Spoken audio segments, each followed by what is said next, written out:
Friends, आज मैं आपके साथ शेयर करने जा रही हूँ बेल के शरबत की रेसिपी। दोस्तों, ये शरबत पीने में जितना टेस्टी होता है, इसके उतने ही हेल्थ बेनिफिट्स भी हैं।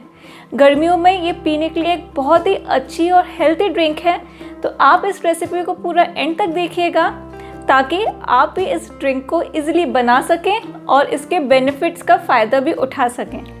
तो आइए देखते हैं कैसे बनती है ये सिंपल सी हेल्थी ड्रिंक।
आई होप आपको ये रेसिपी अच्छी लगी है।